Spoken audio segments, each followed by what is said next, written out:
I do not have a jelly print, so I have made my own little jelly plate. I used some packaging cardboard that I wrapped in this plastic wrap. I just wrapped around, taped it on the bottom so it would, you know, try to be as smooth as possible. I do have a brayer because I have tried, you know, painting things before. And you know, still trying to work through a lot of these envelopes. So that is my mission today. I pulled out some things to make some marks with, and I do have some stencils and things that I wanted to use as masks.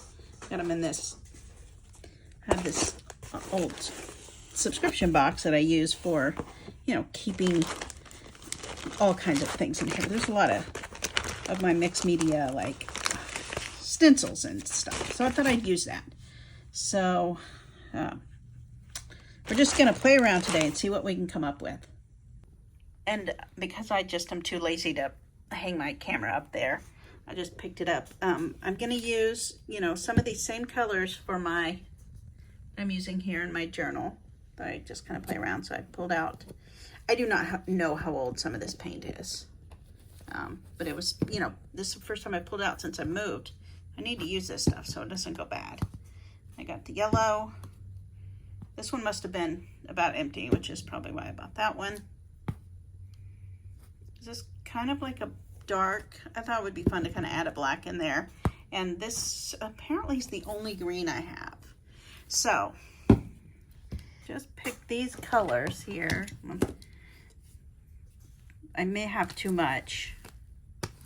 Oh, I already like it. Yeah, I can feel the texture of the cardboard under here, so I'm sure that looks like we're probably gonna get, you know, but that's all right. That's part of the fun of this, huh? For not having any idea about what I was doing here, I made a pretty good mess, and I managed to get some pretty cute effects, and I really didn't, you know, do a whole lot. Clearly the cardboard, you know, you can see that, but I like it. I like the way that that's kind of picked up on there. Now the paint did dry faster than what I guess I thought it was going to do, and this is, you know, I would reactivate it with water and add more paint. I did use this, and I drug it through the paint, and that kind of gave me some textures, but not as well as when I then just rolled it on, you know, after I got it in there. And I like the way that looked.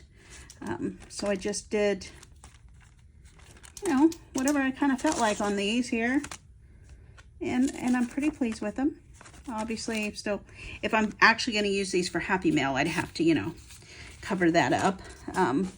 But even like this one, if I wanted to cut this off and just use, you know, this half as like a pocket or something, which I might do. I don't know. But all in all, I think it turned out pretty good. So I've got 1, 2, 3, 4, 5, 6, 7, it looks like envelopes there that, you know, are no longer just basic white envelopes in my pile of envelopes over there.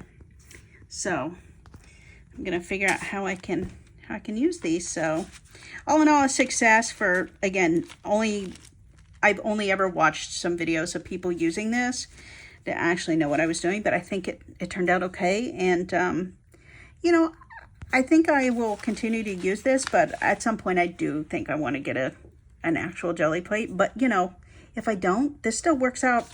So I went ahead and found a page for it. I think that looks pretty good there. And then I did use part of the envelope here. I love that you can still tell that it was, you know, an envelope. And then I used the part of the back side here to make this pocket. And then this is just an index card I had, but then I cut another piece of it. Let's see, I can't tell. And then I folded it over to make a tab. And I like it.